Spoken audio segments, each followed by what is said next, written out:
Support for I Hear of Sherlock Everywhere comes from MX Publishing, with the largest catalog of new Sherlock Holmes books in the world.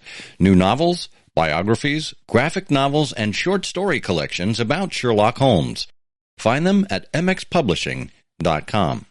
And listeners like you who support us on Patreon or Substack, sign up for exclusive benefits at patreon.com/IHearOfSherlock or IHearOfSherlock.substack.com. I Hear of Sherlock Everywhere, episode 322, The Scourers of Dancing Men. I hear of Sherlock everywhere since you became astronomer. In a world where it's always 1895, it's I Hear of Sherlock Everywhere, a podcast for devotees of Mr. Sherlock Holmes, the world's first unofficial consulting detective. I've heard of you before. You're Holmes the meddler, Holmes the busybody, Holmes the Scotland Yard Jack in office. The game's afoot as we interview authors, editors, creators, and other prominent Sherlockians on various aspects of the great detective in popular culture. As we go to press, sensational developments have been reported. So join your hosts, Scott Monty and Bert Wolder, as they talk about what's new in the world of Sherlock Holmes. You couldn't have come at a better time! I'm Bill Curtis. This is I Hear of Sherlock Everywhere. Now, here are your hosts, Scott Monty and Bert Wolder. Oh, thank you so much for that kind introduction, Bill Curtis. Yes, this is I Hear of Sherlock Everywhere, the first podcast for Sherlock Holmes devotees where it's always 1895. I'm Scott Monty. I'm Bert Wolder. And Bert, what have you been scouring for recently? Pads. I'm scouring for scouring pads because I've been cooking lasagna again in my cast iron skillet, which is another mistake yet again. So, just throw that thing right in the dishwasher. It'll be fine. Everyone knows that. The dishwasher. Oh, okay. I'll have to get it out of the laundry. This is going to be a great episode, folks. We have an interview lined up with Mr. Ross Davies, who is such a fascinating individual. Every time we have Ross on the show, and I believe this is his 6th or 7th time. 7 times he's been on the show. Oh, folks, if you don't understand that reference, go listen to episode 463 of Trifles all the way to the end. And we'll give it away there. Or listen to some preteen running around your house being annoying. We were just thrilled with this interview with Ross Davies, and we think you are going to be too. It's something that, perhaps you can participate in as someone who enjoys Sherlock Holmes wherever you happen to encounter him. And we'll be talking more with Ross about exactly what that is with respect to the Dancing Men very shortly. We've also got some of the latest events that you can go to from the Sherlockian calendar. That's in our Learned Societies segment. We have Madeline Quinones back for her penultimate time. She is wrapping up her Chance of Listening series, where she reviews Sherlockian podcasts or Sherlockian adjacent podcasts for our edification. So we have her latest. And, of course, we have the canonical couplet, where we give you 2 lines of poetry and ask you to identify which Sherlock Holmes story it is referring to. And we have a prize for from out of everyone who submits the correct response. We'll choose a random winner, and that person will receive a prize from our vaults. We'll also have the results from last episode's canonical couplet as well. So all of that and more ahead on I Hear of Sherlock Everywhere. If you would like to support the show, you can do that by going to Patreon or Substack, patreon.com/IHearOfSherlock or IHearOfSherlock.substack.com. Both have ways for you to contribute monetarily. You can do it on a month-to-month basis. You can do it on an annualized basis with a discount, which is nice. We have thank you gifts from some of our folks, for some of our folks over on Patreon. And, here's one. This is unrelated to Patreon or Substack, but we have some merch coming. We will have a link in the show notes to some iHose and Trifles merch that you can get. We're starting with notepads and mugs, the famed iHose mug that our Patreon supporters have been able to get their hands on. We are offering it as a one-off. So if you would like an iHose mug or would like an iHose notepad, follow the link in the show notes and check those out. All of the proceeds go to support the show, so we thank you for that in advance.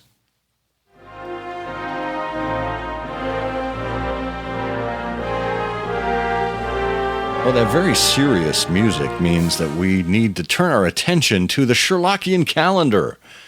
And that is where we find all the events that are fit to print, I guess, for Sherlockians to attend. And I think we left you off just on Blue Carbuncle Day, the last time we were here, on December 27th. So, Bert, where do we find ourselves landing in January? Well, I'm very happy to tell you that we land on January 4th in Denver, Colorado. Dr. Watson's neglected patients are meeting, and Derek Belanger is your contact for more information there. They're having an actual meeting on January 4th. And after you're done in Denver, you need to whisk yourself off to New York. It is the annual BSI weekend. And really, it is more than a weekend. It unofficially starts on January 7th and extends all the way through the 11th. Whew, holy cow. That's a long weekend. Or long week if you're there for the whole week.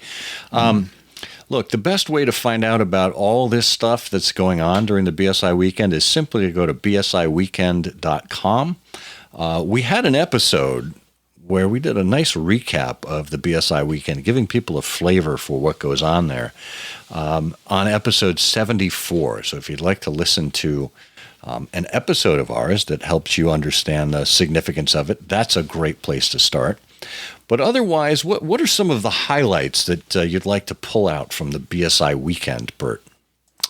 Well, on the 7th, on that Wednesday, the Ash Wednesday dinner is really sort of the traditional kickoff for things. Jen Neeland is the contact there. And then also on the 7th, a radio play by Hal Glatzer. Those have been the last couple of years. He's done some very interesting things. I don't know where that is, but I imagine it's probably back at the Salmagundi Club. Yeah, it is at the parlor of the Coffee House at the Salmagundi Club, 47 Fifth Avenue. Fifth Avenue, yeah. And Ash Wednesday is at the Joyce Public House, 314 West 39th Street. Yeah. So, And then...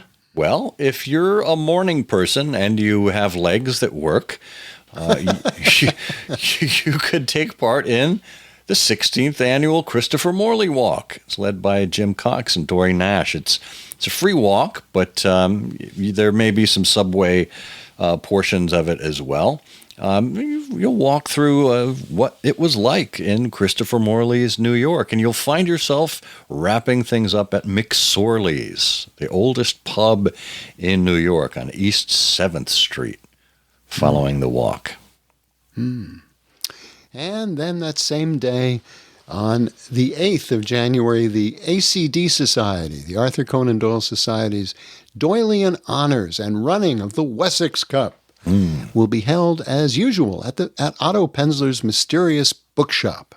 And you can find out plenty more at acdsociety.com. Yes, the event will be streaming online. So if you can't make it in person, you can sign up. The registration link is available on bsiweekend.com. And that evening, January 8th, we'll have the 29th BSI Distinguished Speaker Lecture. And the lecturer this year is the appropriately named Rupert Holmes.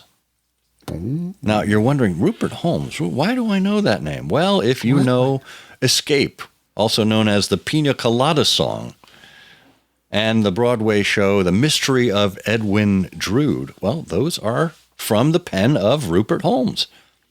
He's an author. He's written several dozen plays and screenplays, and the New York Times best-selling novel "Murder Your Employer." So, and he's the recipient of 2 Edgar Awards. Should be an interesting thing. And you can check out the BSI weekend registration page. And then the next day, on the 9th of January, a number of events are happening.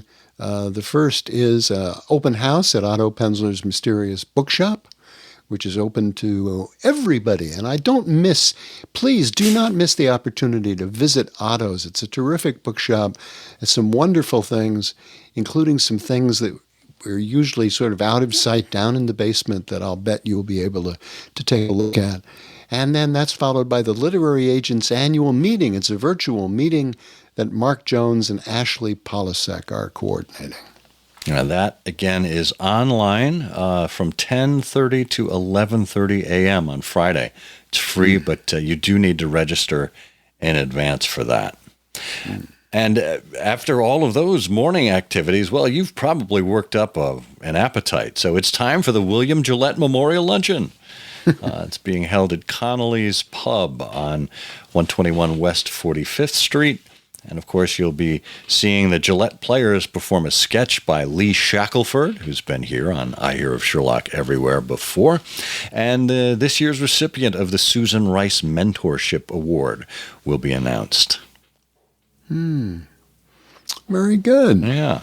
And then Go ahead. Go ahead. No, Go you ahead. go ahead. No, you go ahead. No, you go ahead. No, you go ahead. No, I insist. You go ahead. Well, the Gaslight Gala is that evening, Friday the 9th. It is at 6 p.m. at Annie Moore's at 22 East 41st Street. It'll be a buffet dinner and entertainment, festivity, and toasted spirits. Spirited toasts. Toasted spirits here. And it's open to all Sherlockians. So you can check that out, again, at the bsiweekend.com website. And then on the 10th, there are a number of things, some of which are sold out. There's a merchant's room that you can visit that I think is back at the Westin again, the Westin Hotel. Ralph Hall is the contact for that. That's in the morning. And the luncheon reception for the Baker Street Irregulars is, I think, maybe sold out, but I don't know that for a fact. Not yet, but it may be, so act quickly.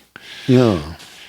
And then you can wrap everything up on Sunday, January 11th, with the informal farewell brunch hosted by the Adventuresses of Sherlock Holmes.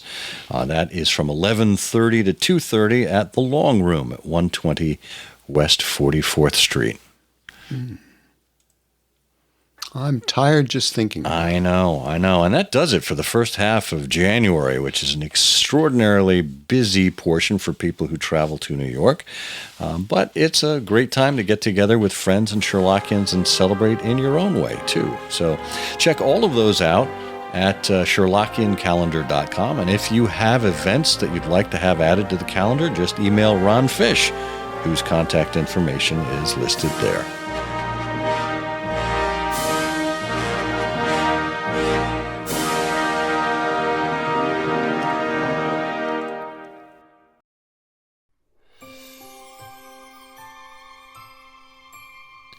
Of course, you know our friends at MX Publishing can keep you entertained and informed every day of the year simply by virtue of reading the wonderful books that they have available at mxpublishing.com.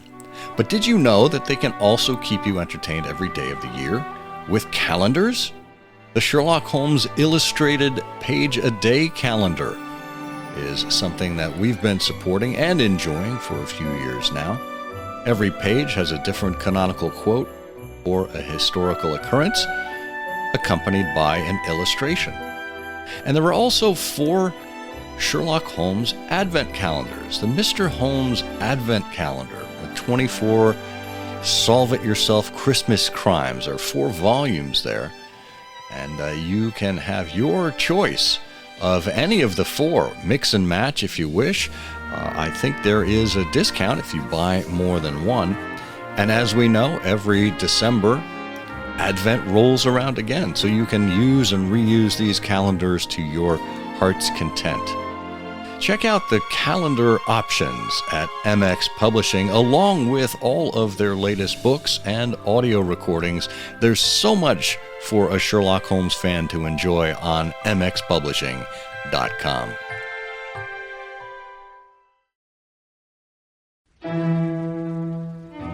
Ross Davies teaches law at George Mason University. He edits the Greenbag and its satellites at greenbag.org, including the Baker Street Almanac. And he operates a website featuring Sherlockian maps and toasts at rossdavies.org. He's former headmastiff of the Sons of the Copper Beeches and has some sort of role in the ACD Society. Ross received his investiture, the Temple, in the BSI in 2017. Ross Davies, welcome back to I Hear of Sherlock Everywhere. Thank you, Scott. It's a pleasure to be here.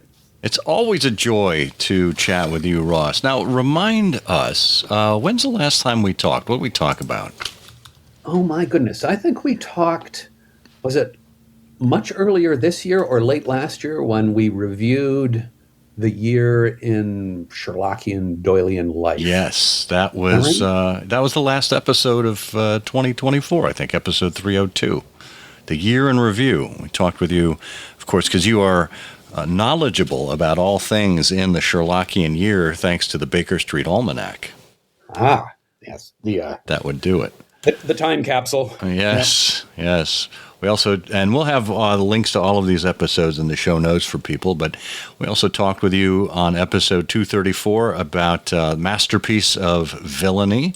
That was part of the BSI manuscript series, of course. This was the Norwood Builder. And what else? We talked with you, about all things ACD with Cliff Goldfarb and Ashley Polasek on episode 212. And, of course, from the Building and Archive event at the Lilly Library, episode 175. And I think that also followed up on our Boxes from Royalty episode 137, where you shared with us these wonderful recreations of the World War I boxes that were sent to the troops from the royal family. So what an eclectic mix. I'm sorry, I cut you off there. Oh, not at all. Well, we're here to dance with you a little bit now. I'm charmed. Now, remember, if you're shaking a cocktail, Bert, how's the recipe go? Martini is a waltz, Bronx is a two-step, and Manhattan is a foxtrot. Is that? I don't know if that's only with Myrna Loy. If Myrna Loy is standing next to you, and you happen to be wearing white tie in 1933, that's what you're supposed to do. For anyone who missed that reference, that's from The Thin Man with Bill Powell and Myrna Loy. But we're not here to dance with Myrna. We're here to talk with Ross about the Dancing Men. And Ross, the reason this came up is because we saw across a number of Facebook posts that you are working on an effort to identify various editions of the Dancing Men from the early 1900s. But why don't you back up a little bit and give us a little history about what this project is and how it came about? All righty. It starts actually, Scott, with your co-host, Bert Wolder. This is all Bert's fault. This is he's an instigator of this one. The snowflake that falls in the Alps, and the next thing you know, you have an avalanche rolling over into Italy. I know the feeling. Bert wrote a chapter for A Masterpiece of Villainy, the Norwood Builder manuscript volume. Let me open it up here, and I'll read the title to you, and it will I think help this make sense. Bert wrote about spreading the word, how admirers, art, and advertising led readers to the return of Sherlock Holmes, that is, the series. And it's a masterwork of, on a micro scale of sort of cultural and commercial history. And it prompted sort of more research after the book came out into what was going on with the promotion of the return of Sherlock Holmes. And I think mostly just because it was sort of like the drunk looking for his keys under a streetlight.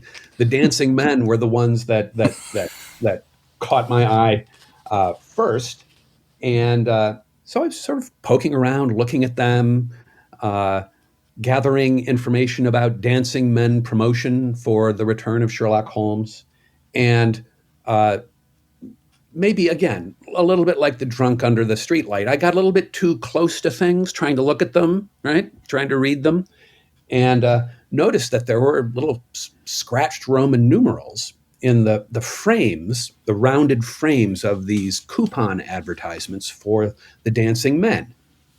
Little Dancing Men as part of a coupon that says, I'm good for 10 cents. Basically, it's a discount on the Christmas number of the 1903 issue of Collier's that included a new Arthur Conan Doyle Sherlock Holmes story, The Adventure of the Dancing Men.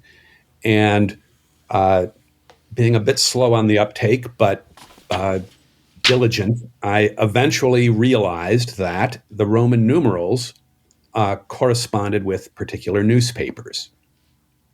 And so I just started poking around, looking for more numerals, looking for more newspapers, and put together enough of them to get the feeling that there were probably a lot more. There were some low Roman numerals from New York, and there were some high Roman numerals from Atlanta, and there were some intermediate ones from the Midwest. And this was coming together at about the same time that I signed up to give a talk at a sort of Sherlockian event at the Toronto Public Library, hosted by the library and by the Friends of the Arthur Conan Doyle Collection.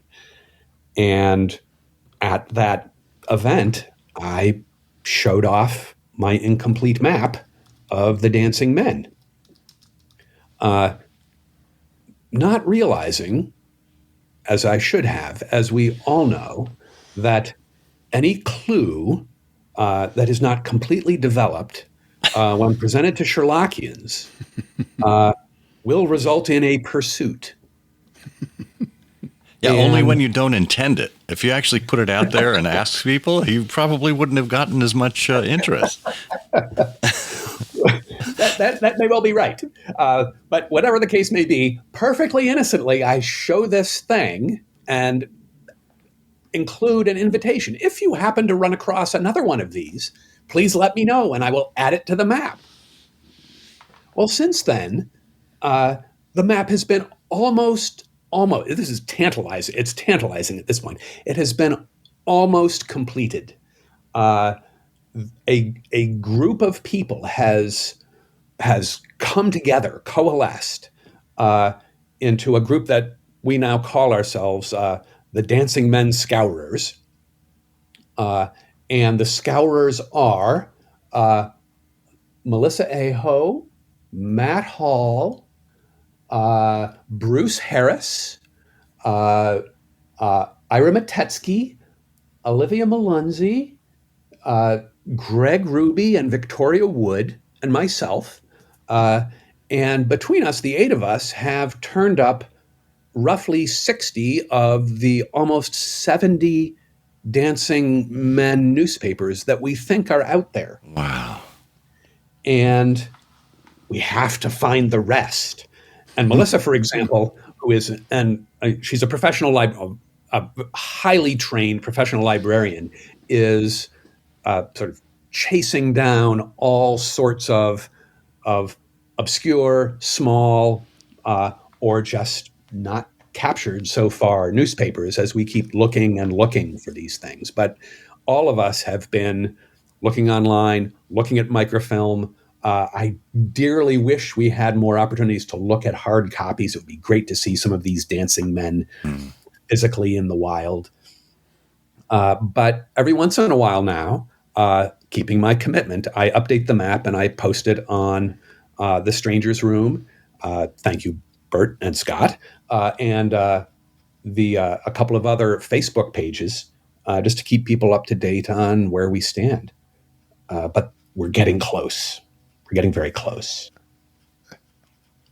Well, that is really intriguing, and to me, as I've watched this get built out, you could almost do an animation. I can picture in my mind, the little bubbles popping up across the map, almost like an Indiana Jones trip, as you go from one city to another. But so you mentioned 60 out of what you think are 70. As you look at the map and physically see how these are laid out, are there any geographies where you suspect there might be additional entries, or is it perhaps a matter that there are cities that have already been covered that have other publications that might have dancing men clues? What's your gut tell you? My gut, and by the way, there are 8 different guts involved here, and the guts talk on email about this kind of thing all the time now.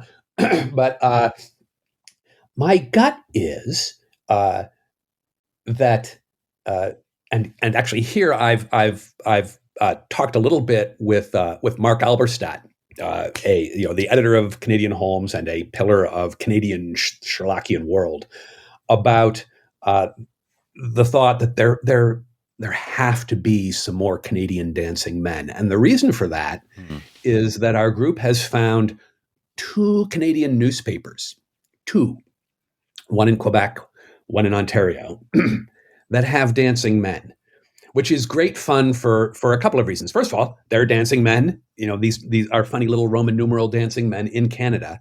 But Collier's was apparently, and this is something Ira Matetsky has been looking into, was apparently not licensed to publish and sell Arthur Conan Doyle stories, or at least the return, in Canada.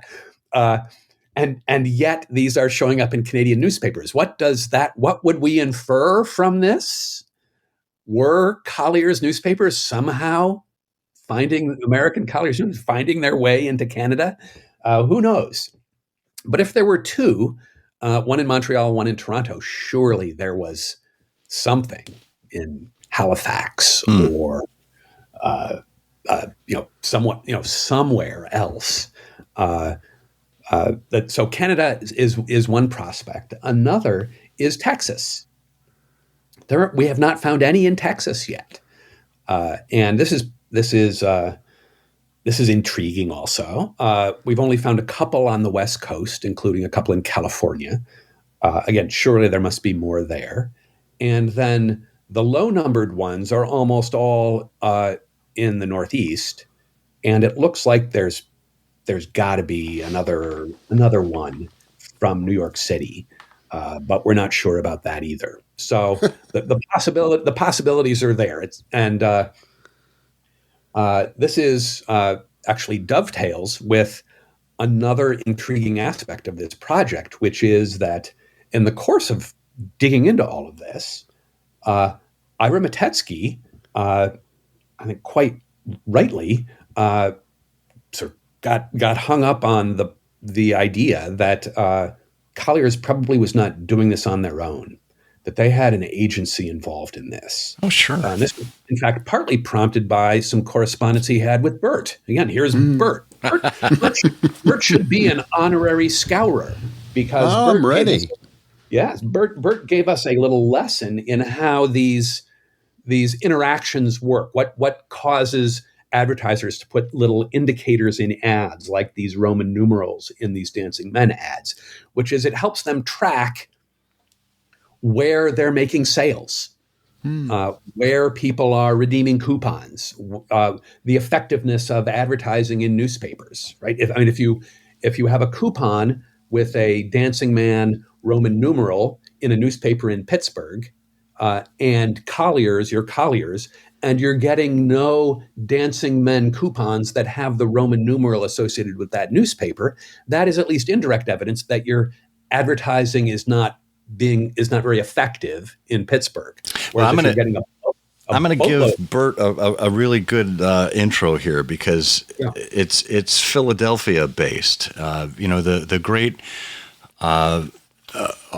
great industrialist John Wanamaker, I think, is famous for saying half of the money I spend on advertising is wasted. The trouble is I don't know which half. Right. And of course, nowadays, we all know about tracking devices on the internet, ad tracking, et cetera. That becomes really easy to give attribution as to your advertising dollar. But back then, I mean, could this very well be, Bert, the beginning of ad tracking? Well, it's not the beginning. You know, my second job out of college was with the Coca-Cola Company, and Coca-Cola dates from 1886, I think.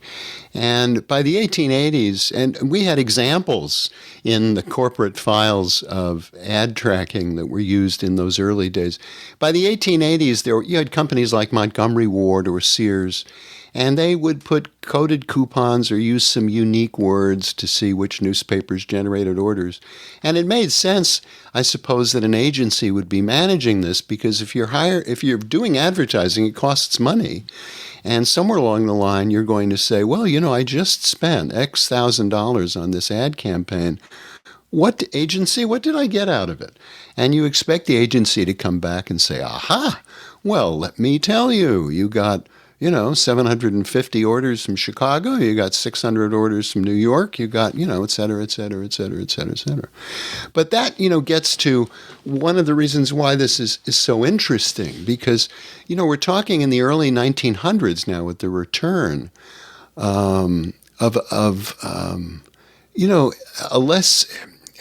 it's sort of the rise of the mass market newspapers, which appealed to maybe a less educated, more urban, working class, immigrant readership, simple languages, illustrations. And so in the newspapers, you had the urban tabloids in this age of yellow journalism. And these papers reached circulations, in the high hundreds of thousands, which some of them approaching the 1 million mark. So you've got the New York World, which is published by Joseph Pulitzer.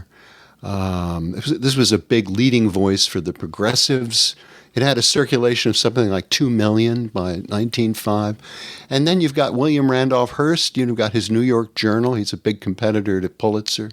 And then Scripps, which owned Scripps owned the St. Louis Post-Dispatch. And then you had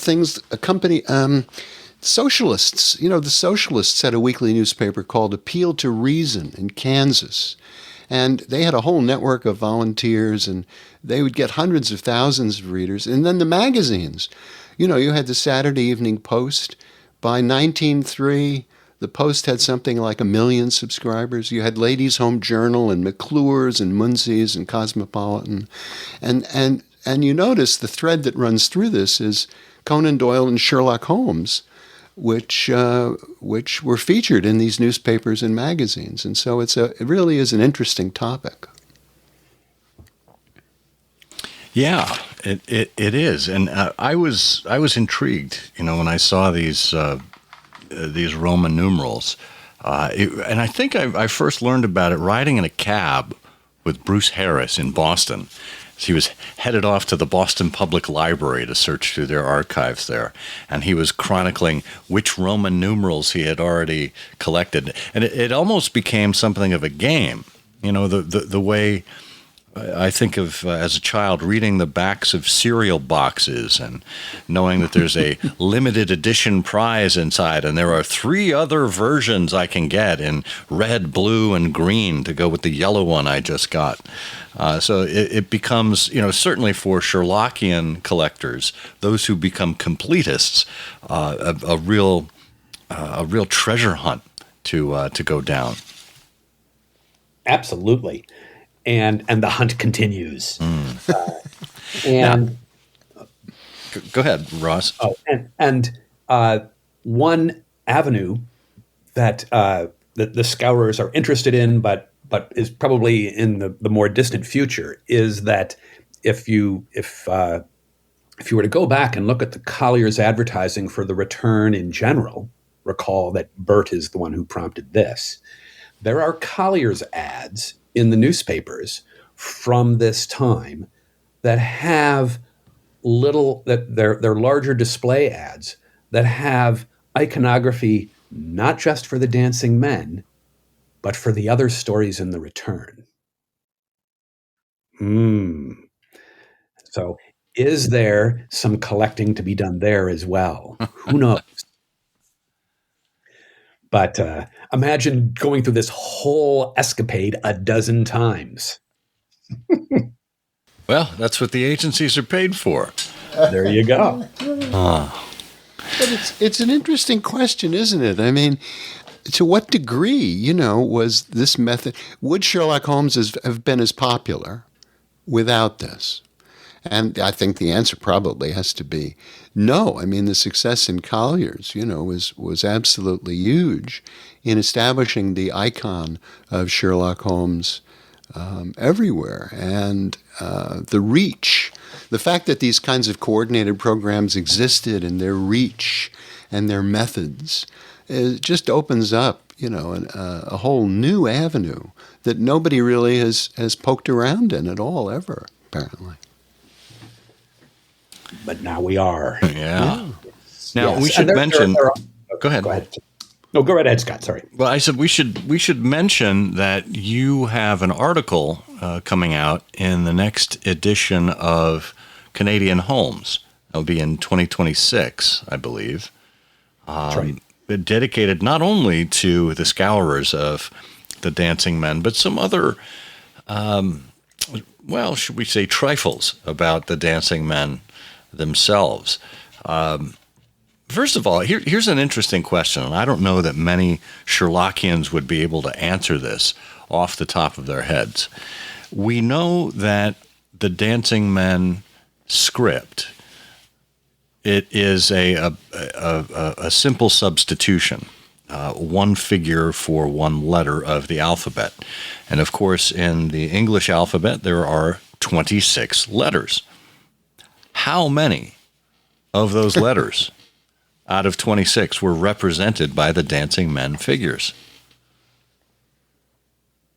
Now, for those of you who have had a chance to Google, we'll let you come up with that answer. But I put it to you, Ross. How many letters are represented? Yes. There are 18 letters represented, Scott. And not all accurately either. In fact, sort of the funniest aspect of that is 18 letters are represented by 17 dancing men.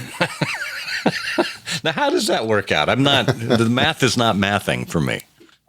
I'm not sure how this works either, but if you go look at the Dancing Men volume in the BSI series, or you get a chance to glimpse Glenn Moranker's original, because Glenn owns the manuscript of this all goes back to John Watson or Arthur Conan Doyle, depending on how you view these things. But in the original manuscript for this story, the P and the V are both portrayed by what appears to be an armless dancing man with the right leg raised. Why? No idea. But in the context of the deciphering in the story, the way the P and V are used, it doesn't really affect Holmes's ability to do the deciphering. But yes, there are 18 letters represented by 17 different dancing men. So we are left without the F, the J, the K, the Q, the U, the W, the X, and the Z. Those dancing men are not in the story of the Dancing Men, which means, of course, creative Sherlockians have been coming up with their best guesses of what those would look like for decades. This would be a great Wheel of Fortune puzzle. Wheel of Fortune with the dancing men. Yeah. Yes. That'd be an eye test, too. Yeah. What letters would you like to select? What 5 letters? Oh, F, J, K, Q, and W, please. Ross, do you recall? I don't recall from the Dancing Men volume what we know about Conan Doyle's composition. Now, I know we know the source and the original idea from an observation that he made on a particular visit, but isn't there some anecdote about him working on this himself? And do we know anything really materially about how Conan Doyle worked out his alphabet? To the best of my knowledge, no. But there are in fact two chapters in the Dancing Men book, one by Randall Stock, one by Donnie Zalden, that are wonderfully detailed and thorough about all aspects of the history of this. And as I don't recall that Randall or Donnie has any evidence about what actually went on at the drafting table or the drafting desk when Conan Doyle was doing this. There is, and again, I can't remember whether it was in Randall's or in Donnie's, but in one of them, there's reference to a recollection much later in life of one of the people who was in the hotel where Conan Doyle was working on this, who recalled many scraps of paper scattered on the floor as he worked this out. But in fact, the author of that chapter expressed some skepticism about whether that was an accurate memory or whether there was anything to it. But as far as whether there's any draft notes for this, the way there are for working out some of the things in the Valley of Fear, in Peter Blau's the notes he has for that, I don't think there's anything like that. No. Maybe those scraps include the F, the J, the K, the W. Yes, indeed. Oh, that's fascinating. Of course, I think we talked with Ray about this. Perhaps the inspiration of for the code came from a ledger in that hotel. And refresh my memory, was the hotel run by a Cubitt family, or what's the connection there, Ross? Okay, the story here is, or the short version of the story is that a woman named Emma Cubitt operated this hotel, and she had children around, her kids, a niece, who had an album of all sorts of things, right? Stuff they'd accumulated, stuff they drew, stuff they played with.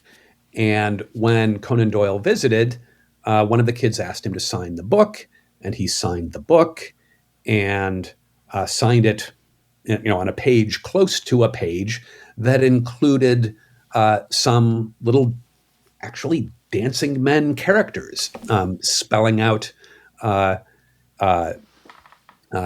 word Hasbro, Hasbro, has nothing to do with the toy company or anything like that.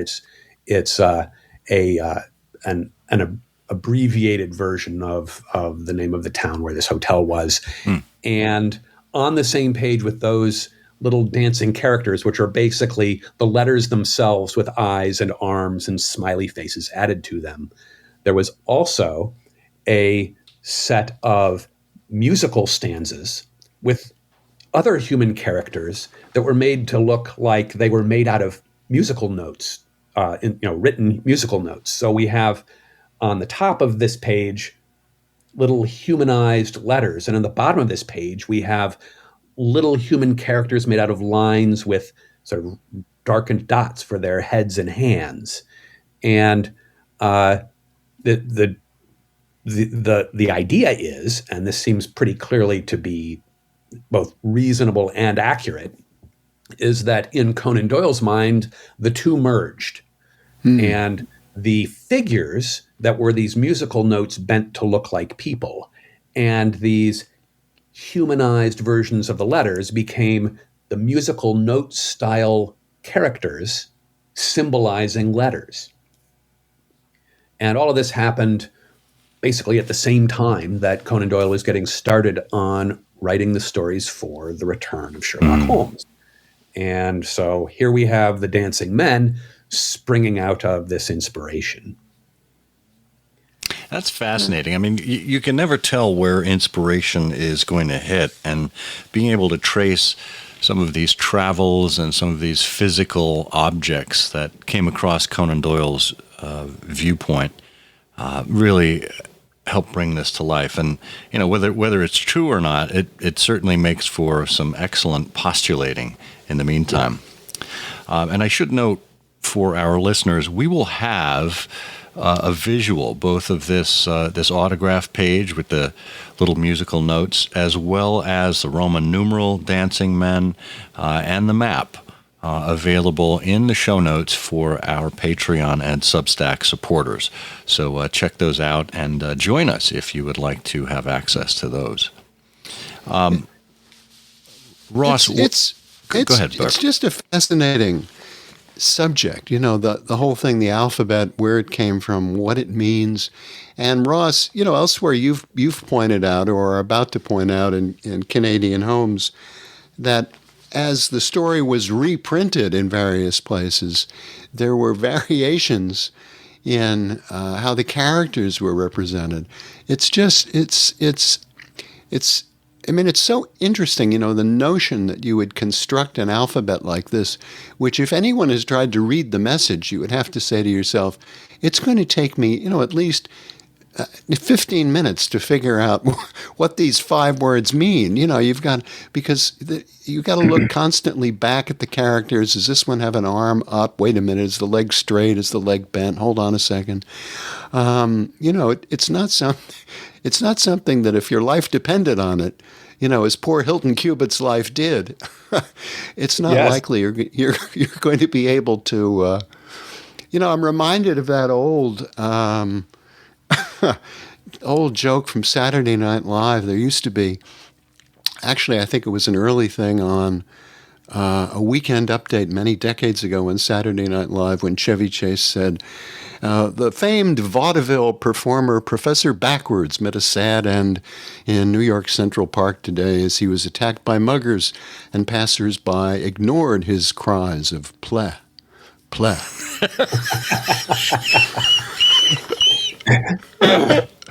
Now that nonsense, if I may, dovetails very neatly with another challenge for Bert here. Bert is not yet done with Dancing Men. And it involves another advertising quirk of this whole business. Can we spare a moment for this, Scott? Please. Sure. Yeah. All right. If you go back and look at the Strand's advertisement for the Dancing Men in English British newspapers,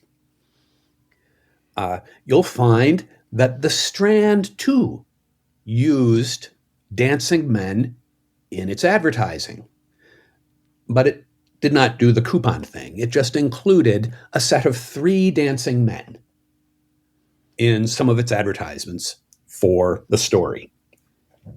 Now, those 3 dancing men appear to be, and Ira and I went back and forth a little bit about this, trying to figure this out. Those 3 dancing men are either an E, an L, and an E, or an E, an L, and an H. But regardless of which one they are, or which set they are, they have 2 odd features. And here's something that I've been talking with Matt Hall about. Without any apparent system, although we haven't figured it out yet, there may be one, they appear in different sequences in different ads. What does that mean? But more deeply concerning for the discerning scourer of dancing men is that these dancing men are definitely imposters. If you look closely at them, one of them is clearly a blockhead. How dare you, sir? Not a roundhead. Now, of course, roundhead has special significance in England, but we don't need to go down that rabbit hole. But we clearly have in the Strand Sherlock Holmes advertisement a decision by somebody not to use the dancing men that actually appeared in the Strand magazine, but instead somebody created new dancing men. Was it someone, and this gets back to some of what Bert was talking about earlier, was it someone in the Strand's own production department? Or did the Strand have an advertising agency that was doing this and didn't have access to the dancing men, or for some production or design reason wanted to use dancing men that were, for some reason, more useful for an advertisement? We don't know. But what we do know is that there are these imposter dancing men out there dancing around England in 1903, and that needs to be tracked down. I have a theory. Equally intriguingly, and this is something that I hope there will be room to post on iHose as well, is that Collier's did the same kind of thing. There is a whole separate series of Collier's advertisements that we think appeared only in magazines, that feature a set of 5 dancing men that look oddly similar to the original Cubit dancing men. Now, what makes this particularly intriguing is that the standard Sherlockian Doylean understanding of the original Cubit dancing men that were the inspiration for Conan Doyle's dancing men was that no one made the connection between the Cubit dancing men and the Conan Doyle dancing men until many, many years later, when John Dixon Carr was writing his biography of Conan Doyle, and a couple of other Sherlockians in England, especially Gavin Brand, were also looking into this. So the conventional history is Conan Doyle sees the Cubits dancing men in 1903 and is inspired to write The Adventure of the Dancing Men. And the world is not prepared to learn about that inspiration until sometime in the late 1940s or early 1950s. But here in 1903, we have Collier's using something that looks an awful lot like the Cubits dancing men. What did Collier's know? And when did Collier's know it? I have a theory, Ross. I'm going to put this forward. All righty. And I'm going to do my best Collier's 1903 executive impression. My theory is that they knew that this story was coming down the pike, but didn't have their hands on the manuscript yet. And the executive turned to his intern and said, "We have a new story coming from Conan Doyle, supposedly about dancing men. I want you to draw up some sketches for our adverts and determine which newspapers they should go to and represent the dancing men forthwith." And then the intern got to it, and that's what we were left with. That seems quite reasonable, and is all the more reason why we need to plumb the depths of the NAA archives. Yeah. Because what if in there somewhere, I don't know whether to call you Scott or to call you Franklin Delano Roosevelt at this point. That's right. But that's an excellent theory. Yeah. We need to track this down. Right. Well, you've got a whole series of questions here, and we've covered a lot of them. I mean, are there any more characters in the Collier's Dancing Men alphabet? Next, what inspired Collier's to create and publish an advertisement containing these obviously non-Doylean dancing men? Did Collier's or its agency know about the qubits back in 1903? How could they have known, and why didn't they tell anybody? If they didn't know, what could have inspired such qubit-looking dancing men? And what message is behind all of this? And, this is a real challenge to listeners and Sherlockians everywhere. And yes, indeed. Ross, if people would like to join the Scourers of Dancing Men on their efforts, if they would like to go out there and do their own scouring, where should they go to find out more about this project? Here is the answer to that.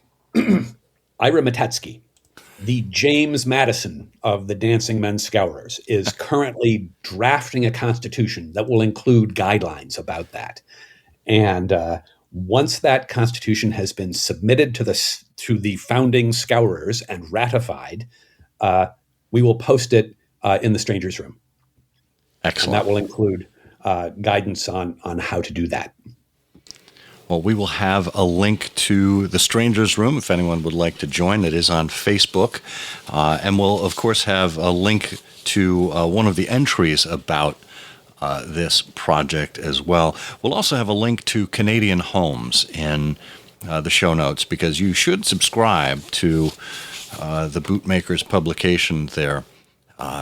For anyone who is interested in Sherlockian scholarship, the Sherlock Holmes Journal, the Baker Street Journal, and Canadian Holmes are three of the finest publications out there. So this is a way to make sure you have access to Ross's forthcoming article in the Canadian Holmes.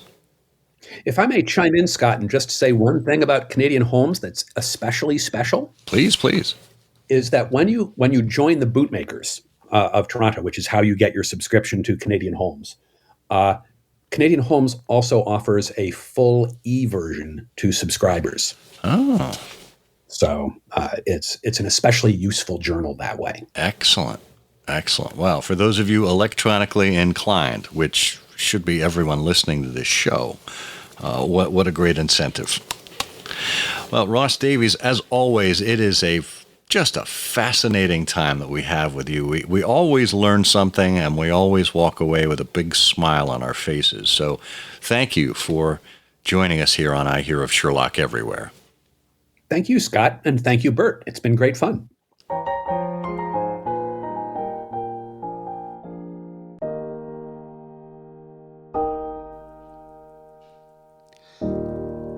It's a wonderful thing, isn't it, how much one individual can contribute to an interest like Sherlock Holmes if they're in the right place at the right time with the right talents. And you just think about what Ross has done, editing books, compiling the Baker Street Almanac, this almost limitless number of things that he's done, run conferences, societies, science societies. And here, in this wonderful little opportunity of discovering things around the dancing men and advertising, and how audiences were tracked, and how the codes were distributed, and how the code was represented, and it's absolutely fascinating. One thing, just sort of leads to another. And folks, never been done before. Just when you think, well, some people think, gee, these stories have been going on for so many years, and so many people have examined all these things. Nobody has looked at it. And it's great now, too, that we've got this whole group of people pursuing this. Yeah, I mean, the thing with Ross that constantly impresses me, and the thing that I associate with him, is limitless, boundless creativity and energy. The combination of those two things, I think, helps to fuel these wonderful projects that he is involved with. And to your point, Bert, about you never know when one person is going to be able to influence something like this. Well, I'm looking at you, sir. You started it. And kudos to you for having an eye for this and mentioning it in the Norwood Builder manuscript series. And how Ross has been able to build on that and get other people to join in the hunt. So the spark of creativity, spark of ideas, and people joining forces together, and look where we are now. It's A Chance of Listening with your correspondent, Madeline Quinones. Hello, everyone. I'm Madeline Quinones, and today I'm here to talk about a podcast that I found out about just recently. It's an audio drama, and it's called Fox and Stallion. The basic premise is you have a small group of friends living in 224B Baker Street, trying to be private detectives and struggling to do that in the shadow of the famous and successful Holmes and Watson. That makes the story literally Sherlockian adjacent. And then Holmes and Watson themselves show up, at which point it's an adaptation. Hampton Fox is the character who starts out being obsessed with trying to emulate Holmes. James Stallion is his rich detective partner.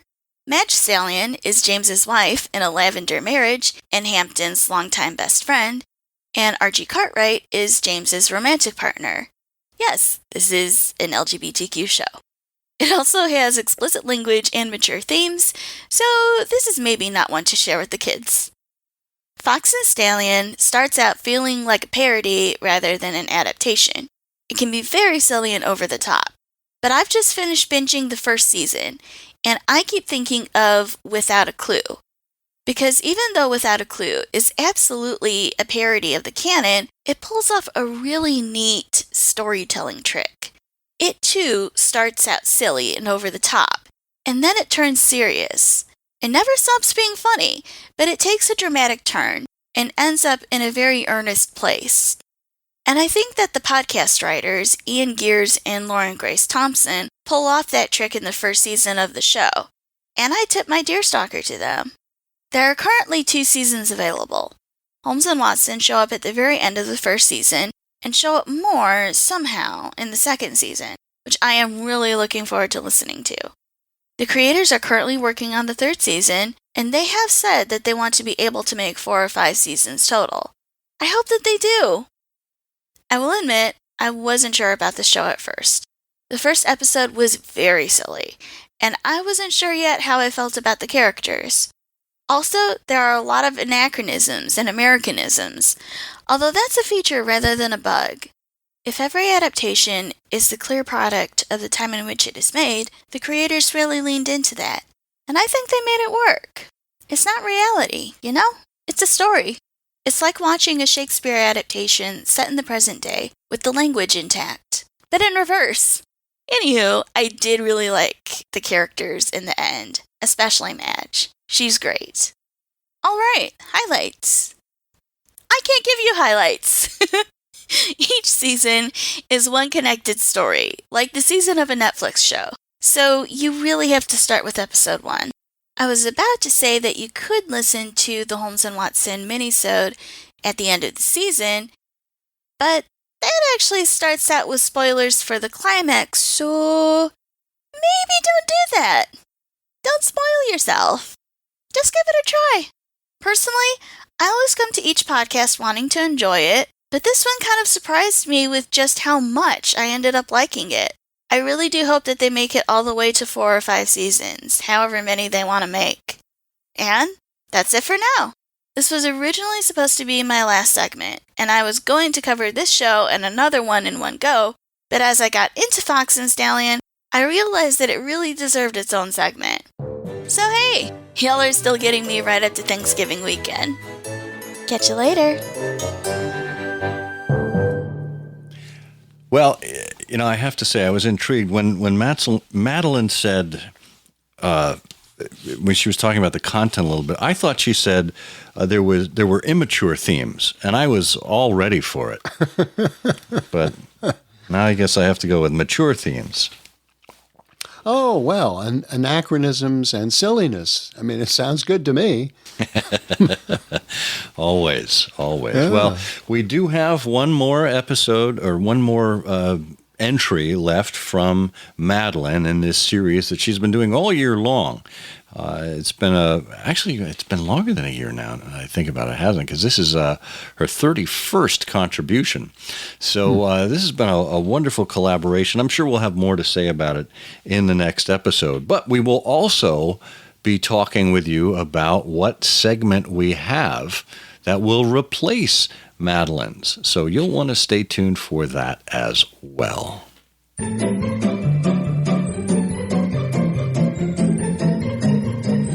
Oh, the pizzicato of those strings can mean only one thing. It's time for you to put on your thinking cap and join us for Canonical Couplet, where we give you 2 lines of poetry and you give us the name of the Sherlock Holmes story we are referring to. And if you are among all of the correct answers and we choose your name at random, you will win the prize.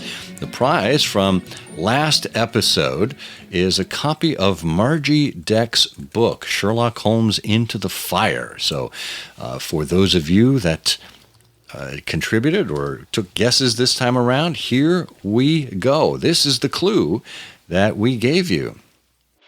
An ugly, long hair, fond of creosote, led to the Thames and a steam-powered boat. Bert, I gotta imagine that you know what this one... I mean, this is so easy. Put your mind to the test. It is easy. It's a terrific case. It's the one where Holmes is in retirement. He's keeping bees in Sussex. He takes a long walk, and he discovers a mysterious infestation of mites attacking circus animals. It's the case Watson called the lion's mange.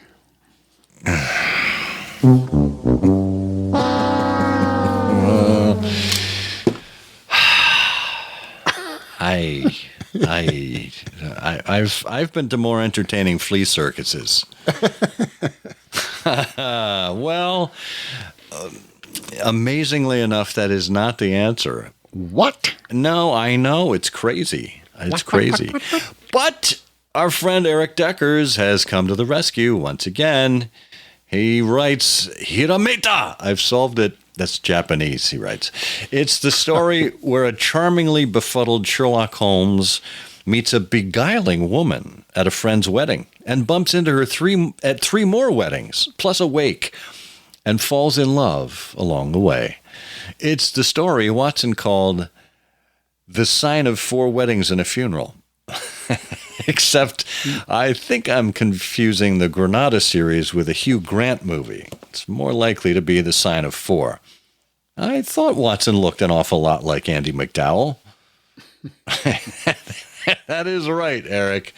Well, not that Watson looked like Andy McDowell, but that it is The Sign of Four that we were looking for. So we're going to bring out the big prize wheel and give it a spin. Watching it go around and slow down on number lucky 13. Look at that. And that belongs to Joanne Alberstadt. Joanne, thank you. Up there in Canada with the bootmakers. We will have your prize from Margie off in the mail to you. So thank you. If you'd like to be like Joanne, then you have a chance. In this episode, we have another clue lined up, and we're going to have a piece of, something. Merch, book, tchotchke, ephemera from the iHose vaults for our winner this time around. So, you'll want to answer this clue. Half a crown for breakfast and 8 shillings for a bed. Just the sort of lodging for a man back from the dead. If you know the answer to this episode's canonical couplet, put it in an email addressed to comment@ihearofsherlock.com with canonical couplet in the subject line. If your name is selected at random from all the correct answers, you'll win. Good luck. All right. Bertram. Yes. What do you think about that? I think it's fabulous. Absolutely fabulous. Yes. Well, here we are. It is November 15th already. My goodness, we have 3 episodes left in this season, in the year. What will we do with them?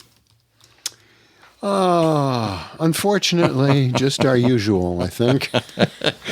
We're going to disappoint our listeners yet again by being very in consistent. new ways. We'll disappoint them in new ways. Oh, good. Yes. Good. Oh, see, this is part of the creative genius behind I Hear of Sherlock Everywhere and Trifles. By the way, folks, if you haven't started listening to Trifles yet, now is a great time. You're only 463 episodes behind. The good news is they're shorter than I host. The bad news is there are more of them. So, no, seriously, check it out at SherlockHolmesPodcast.com or wherever you get podcasts. Just look up Sherlock Holmes Trifles, and you will find our weekly discussion show there where we get into things in the Sherlockian canon. But if it's great interviews you crave, interesting Sherlockians, this is the place to be here on I Hear of Sherlock Everywhere. We thank you for being with us as always and for your patronage, support, and promotions. In the meantime, before we get back here next time, I am the all-promoted out Scott Monty. And I'm the summarily dismissed Bert Wolder. You can get out of here. And together, we have the honor of saying... the games.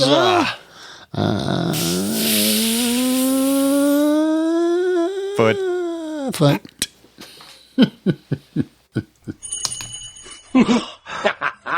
The game's afoot. I'm afraid that in the pleasure of this conversation, I am neglecting business of importance, which awaits me elsewhere. Thank you for listening. Please be sure to join us again for the next episode of I Hear of Sherlock Everywhere, the first podcast dedicated to Sherlock Holmes. Goodbye, and good luck, and believe me to be, my dear fellow, very sincerely yours, Sherlock Holmes.